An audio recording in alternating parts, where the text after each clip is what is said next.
இது Monday evening எடுத்த video தான். மதியம் பால் வாங்கி வச்சுருந்தேன் இல்லைங்களா, அதை காய்ச்சி வச்சிடலான்னு சொல்லிட்டு எப்பயுமே நான் கேஸில் தான் வைப்பேன். இன்றைக்கின்னு பார்த்து சரி இண்டக்ஷனில் வச்சிடலான்னு சொல்லிட்டு இண்டக்ஷன் ஆன் பண்ணி இண்டக்ஷனில் வச்ச பாவத்துக்கு இந்த சைடு மாவு ஊற்றிட்டு திரும்பக்குள்ளார பொங்கி வந்துருச்சு. என்னடா இண்டக்ஷன் இவ்வளோ ஃபாஸ்ட்டாக வேலை செய்கிறேன், ஆனால் குக்கரில் வச்சா மட்டும் சீக்கிரமாக வேலையே செய்ய மாட்டேங்கிறியேடாங்கிற மாதிரி இருந்துச்சு. கேஸ் தீர்ந்து போனால் இந்த குக்கரில் சாப்பாடு செய்வேன். ஒரு வீடியோவில் கூட பார்த்துருப்பீங்க. அதிகமாக சாப்பாடே ஆகாது. எனக்கு நினைப்பேன் விடிச்சிருமோ அப்படின்னுலாம் நினச்சிருக்கேன். ஆனால் இந்த பால் மட்டும் எப்படி சீக்கிரமாக பொங்குச்சுன்னு எனக்கு தெரியல. இது நான் கண்டே பிடிக்கணும். டெய்லி தண்ணி காய வைப்பேன் காலையில் ஹஸ்பண்ட்க்கு. அப்போல்லாம் இந்த இண்டக்ஷனில் தண்ணியே காயாது.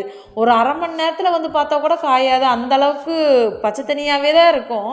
இன்றைக்கி பால் சீக்கிரமாக காஞ்சிருச்சு. எனக்கே ஆச்சரியமாக போச்சு. சரி வேறு வழி இல்லை, நம்ம இந்த இண்டக்ஷனை திட்டி ஒரு பிரயோஜனம் இல்லை, நம்ம அங்கே ஒரு லுக்கை விட்டுருந்துருக்கணும், நம்ம தப்பு பண்ணிட்டோம் அப்படின்னு சொல்லிட்டு நானும் விட்டுட்டேன்.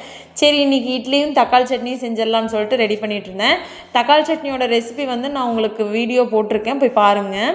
இன்னும் 2 நாள் தான் இருக்குது பொங்கலுக்கு. நம்ம என்ன பண்ணுவோம், வீட்டு தலைவிகள் தலைமையில துண்டை கட்டிக்கிட்டு ஒட்டரை குச்சி அடிக்கிறது என்ன, வீடு கூட்டுறது என்ன, வீட்டுக்கு மாப் போடுறது என்ன, பெட்ஷீட் பாய் துவைக்கிறது என்ன. ஆனால் இதெல்லாம் பண்ணலான்னு தான் நானும் நினைக்கிறேன்.